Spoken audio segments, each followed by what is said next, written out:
Hello and welcome to Wayne's E-Tron adventure. Today I'm going to talk about my journey to the Audi E-Tron. Take a moment and hit that subscribe button. Let's get into it. Tesla is a well-known manufacturer of EV in the US, but as a car fanatic, I'm always watching videos and reading information about new vehicles all the time. So I'm well aware of all the new EVs in China and the UK and Europe and Korea as well, because they do produce some of those vehicles. While here in the US we don't have too many, the rest of the world is actually moving on with their EV initiatives. I decided I wanted to get a Tesla, but after test driving it, it didn't quite work for me. 3 hybrids later, I decided to go in for the Stinger. When it came out, it was a beautiful car. I had to go drive it, and I did, and I was hooked from the first drive. My choice at the time was the Audi A5 Sportback, because I remember when it came out in Europe before it came here, and I said, man, these guys need to really bring this car to the US. I think it would do well here. I just drove both cars, and it was A5 against the Kia 2.0T. For the price of the A5, it was still more costly than the V6 version of the Stinger. And I drove the V6, and wow. That's that. If any of you out there own a Stinger, you know what I'm talking about. That V6 will get you. You test drive it, you're gonna want to buy it. A 4-cylinder engine is easy to toss around. Not that it shouldn't say easier, it's lighter, so make the car more tossable in corners and so on. But the V6, oh my God. 0 to 60 in 4.7 seconds. Some people said I've got down to like 4.3. I mean, the car is like amazing. It's quick. It's quiet, it's comfortable. I wrecked the first one and I got a second one. Like a month later, I shopped around, I was gonna go Genesis, but the Stinger just did it for me. So let's talk about the Audi E-Tron. After moving from Virginia out to Arizona, my commute was shorter and I decided it was time to pick up a plug-in hybrid vehicle. So I spent time going through dealerships, looking at cars to see who had what, to test drive them to see which one I wanted to get. The Audi E-Tron had a deal that got my attention. The plan was to give up the Optima and keep the Stinger. But after we were there, checking it out, the amount of money that they were giving us for the Stinger was better than the Optima, so the Stinger had to go. Yeah, I miss my Stinger. Now, in saying that, not that I don't like the Audi, but there's little things that it didn't have. I got the Premium Plus version. Don't have my head-up display. Yeah, missed that. 0 to 60 is about 5.5 seconds, I believe, and that's with the boost mode on. So it's a heavy beast. I mean, the Stinger was heavy, but this thing is like almost 6,000 pounds. Didn't have sports seats, didn't have a leg extension, you know. And as far as storage, there's a little, cubby area inside for your cups. There isn't much storage. The doors are pretty deep. They have a good amount of, storage inside of them. But in the center console, nope. They did have one interesting thing though. There's this like storage area like on the bottom of the dash, like below the steering wheel. It's like deep. You can put your hand all the way in there. You can put some stuff in there, but that's about it. The rear situation is, kind of the same. The trunk space is decent. Probably on par with this thing, I would say. You can drop the seats and get a little bit more room. It's a hatch. It has more of a wagon look, and that's what I like about that thing, because I personally like wagons. Audi E-Tron EV it was, and I love that car. It drives great. It's comfortable. Is it without problems? No, it's an Audi. Has it been a lot? Not really, but the one that it had knocked the car down for almost a month, 29 days. We can call it a month. There was a issue with the cooling system. Started with the car wouldn't charge at fast charging stations. Brought it home, plugged it in, it would charge. Took it into the dealership. They saw some error codes. They reset it, sent me on my way. Drove again for about a week, then it wouldn't charge at home. Now that's odd. It can charge at DC fast charge stations, but it won't charge at home. It's now the total opposite of what was happening.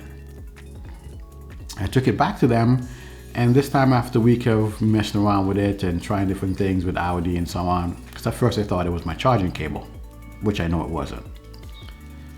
They called me back and said, yep, there's a leak in the coolant system. Well, not a leak. One of the valves is not working the way it's supposed to work, and I have to get it from Germany. A month, it's a while. At that point, I started to get a little, should I get rid of it? You know, am I going to be too upside down? You get into these things in your mind. Because some years ago, I had an A4. And I remember I drove that car home, put it in the garage, came back out to go to the grocery store, dead. Computer went bad. So I pretty much saw off Audi, and that was a 2000 Audi. So back in 2000, so it's almost 20 years? 20 years later, we're looking at another Audi and more electrical issues. There were also times when you'd be driving along and ding, ding, ding, cruise control not working, traffic sign stuff is not working, adaptive cruise control is not working, radar sensors out. What the hell? You stop the car, you turn it off, you turn it back on, everything is fine. I've been used to that with the BMWs and, you know, my first Audi. Computers on wheels. What do? Just like your PC. Have a problem? Reset it, good to go. So yeah, the E-Tron had its niggles, but for the most part, it's been a great car. The instant torque in 5.5 seconds is still pretty quick when you're talking about instant torque off the line. I'll get the torque numbers and put them up on the screen. Well, power and torque numbers, but it's a pretty quick vehicle for, you know, the size and the weight of it. I love it. It's a car that we take on road trips. We take it to California, Flagstaff. You know, the only issue that we have to, you know, really plan about these things is the charging, because it's not like gas stations. There are not a lot of them around. Now granted, you don't need to charge this thing up every night. It's what, 222 miles is the range of the vehicle. With my driving, it's really 184, but that's not telling no one. I pretty much ran the battery out of juice. Had 4 miles of range left.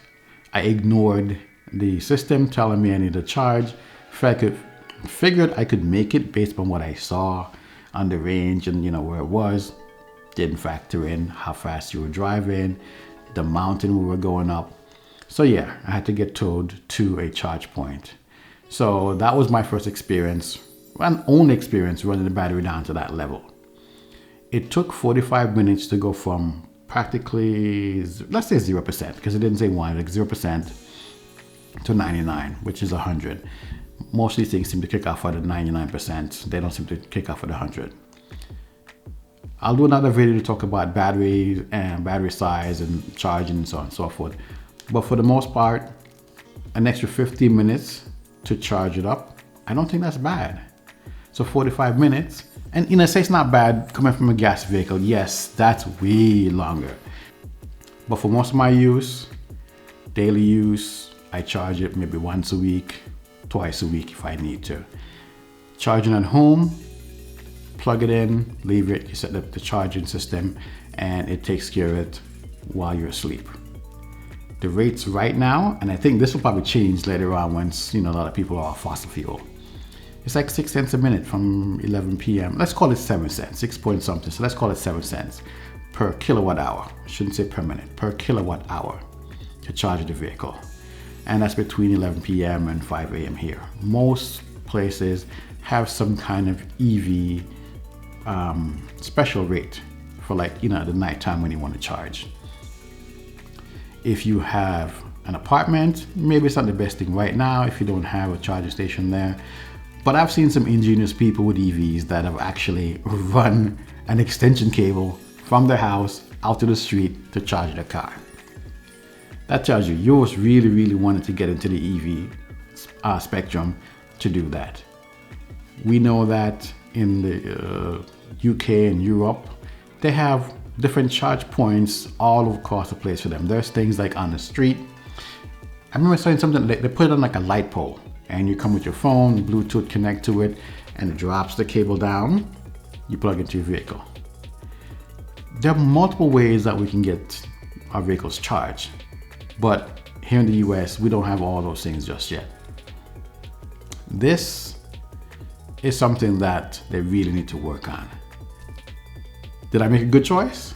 I think I did. My wife enjoys the vehicle. I enjoy the vehicle. The savings for charging it versus fueling it, especially now that gas prices have gone up. You know, this thing uses premium fuel, and those things can get pricey in the summertime. So, yeah. I think the biggest concern for most people is, you know, what are the repairs and so on in the vehicle, maintenance. When I checked the package, when I was doing a deal and they wanted to sell me into a maintenance package, the booklet says checks, mainly checks. There is no transmission fluid to change or anything of that sort. However, much like your gas-powered vehicle, your brakes, every 2 years you got to change the fluids. Brake pads, probably not, because the regeneration takes care of most of that. The vehicle, I know, has been programmed to, when it gets down to about 5 miles per hour, it disengages the regeneration and you go to the service brake. So you figure as much as you're driving, you're really utilizing the brakes in that vehicle. So much so that the Q4 that's coming out is going to have drum brakes. I don't know if they'll do that in the US, they probably will, but I know in Europe and the UK, drum brakes in the rear is what it comes with. So to wrap this up, main reasons why the Stinger owner went to an EV is pretty much because of the price of the vehicle and the fact that overall cost of ownership is going to be lower. It's a quieter car, it's a more comfortable car, it's a powerful car. Not as fast as a Stinger, but you know, who's driving that, who's doing 0 to 60 every day they get out? You're not. You want something that's comfortable that can get you down the road and get you to work. And this guy does it. So I'm going to do some more videos on the E-Tron to talk more about that. But I wanted to get this one out there to start it off. Used to drive a Stinger, loved my Stinger, traded my baby for an electric vehicle. So now we're going to do some more videos to talk about my electric journey and how that's going with the new Audi E-Tron.